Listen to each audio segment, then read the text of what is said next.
et bienvenue pour une émission un peu spéciale dont la thématique est les jeux vidéo sont-ils de bons outils pour apprendre en conscience à agir sur la réalité? Alors vous allez me dire, c'est un peu mystérieux. Déjà, les jeux vidéo sont souvent soit décriés, soit adulés. Moi personnellement, j'ai un enfant qui a 10 ans, qui joue aux jeux vidéo depuis qu'il est assez petit. Je pense que les jeux vidéo sont des outils de développement vraiment de facultés cognitives, de la conscience qui sont assez extraordinaires.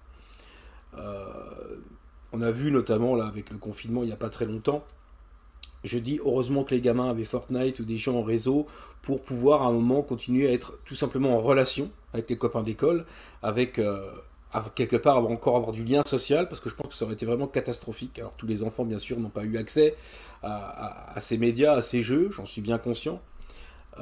Mais au-delà de ça, ce qui est intéressant et ce qu'on va développer dans cette émission, c'est d'essayer de comprendre quelque part quel lien il peut y avoir entre les jeux vidéo, qui sont quand même une création de l'esprit humain, puisque c'est bien sûr des inventeurs, des ingénieurs, des graphistes, des designers, des artistes qui créent ces espèces de mondes collectifs, on va dire aujourd'hui, que sont les jeux vidéo, et de voir aussi comment ces jeux sont capables de rentrer en relation avec la réalité.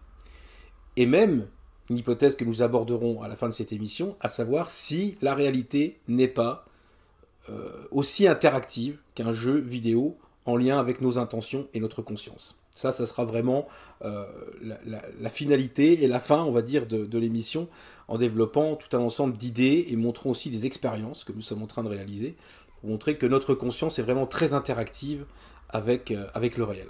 Alors vous allez me dire, oui, mais quel lien peut-il y avoir entre le réel et des jeux vidéo?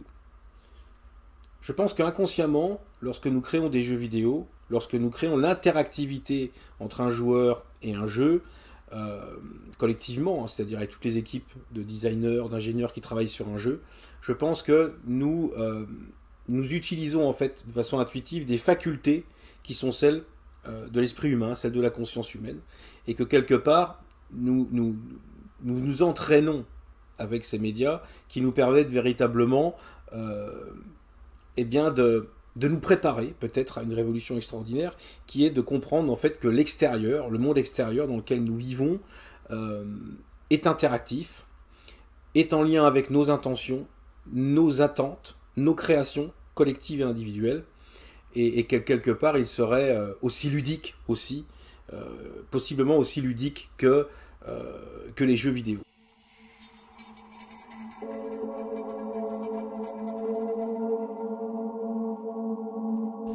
Alors, l'idée quelque part que nous serions dans une sorte de grand jeu vidéo cosmique, hein, est une idée qui a été reprise dans le cinéma et qui a été aussi reprise par certains physiciens.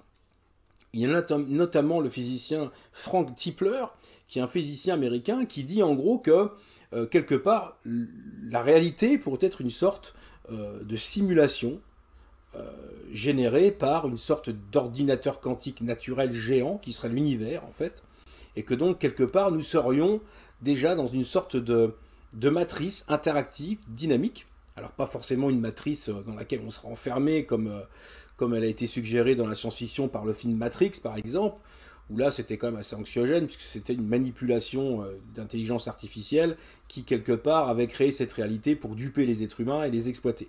Ce qui n'est pas le cas, à mon sens, par rapport à la réalité dans laquelle nous vivons. Je pense que nous sommes dans un système interactif, effectivement, et que nous devons découvrir nos propres potentiels avec notre rythme, notre évolution, pour justement arriver à un moment à comprendre que cet univers qui nous entoure, effectivement, est non seulement intelligent, mais en plus conscient. Il y a des chercheurs aujourd'hui qui sont en train d'essayer de prouver ça, hein, sur des modèles mathématiques, d'essayer de prouver que l'univers est conscient et que quelque part il peut être interactif et ludique. C'est ce que nous allons voir aujourd'hui.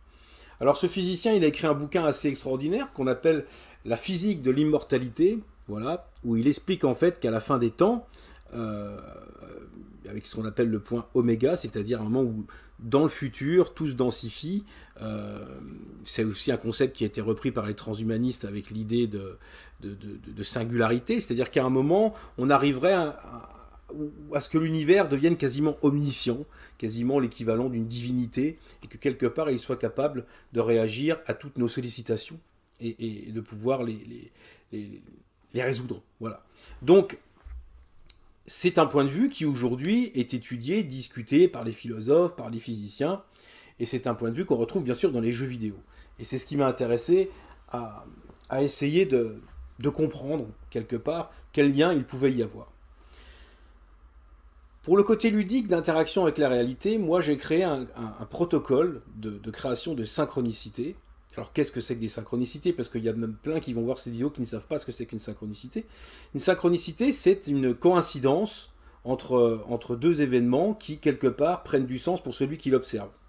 C'est-à-dire que vous avez un questionnement intérieur, par exemple, et puis vous avez une réponse dans l'environnement, dans la réalité.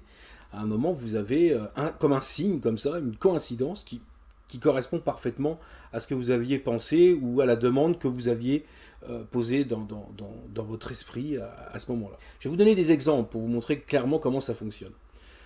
J'ai créé mon premier protocole de création volontaire de synchronicité en 2013 avec l'idée d'utiliser deux petites boîtes dans laquelle la première j'avais mis des photographies d'animaux. J'ai pris ça comme ça, j'aurais pu prendre autre chose. Hein. J'ai pris donc une boîte avec des photographies d'animaux, j'en avais mis une trentaine. Et puis dans l'autre boîte, j'ai mis des symboles. Qu'est-ce que c'est que les symboles? Ben, par exemple, le cristal, c'est un symbole. Une pyramide, ça peut être un symbole. Enfin, tout ça, c'est ce qu'on appelle des symboles. Alors pourquoi j'ai fait ça? Parce que, voilà, parce qu'en même temps, le chaman avec qui j'avais travaillé en Amazonie m'avait dit que les animaux, on était plus ou moins pré-câblés pour les détecter de façon inconsciente dans la nature. Ça venait de nos ancêtres, puisque ça a été un motif de survie pendant des années, pour échapper à un prédateur ou pour trouver du gibier. Et puis des symboles, parce que quelque part, ben, il y a un terrain symbolique au niveau de notre langage et aussi au niveau des arts, de la façon dont s'exprime ce qu'on appelle des symboles archétypes. C'est un terme compliqué pour vous s'il y a des jeunes qui regardent cette vidéo, mais ce sont des symboles qui en fait quelque part sont omniprésents dans notre monde, autour de nous. Donc j'ai décidé de faire ça. Ce que j'ai fait après, j'ai pris au hasard. J'ai pris donc dans la boîte des animaux, je suis tombé sur l'image d'un rat.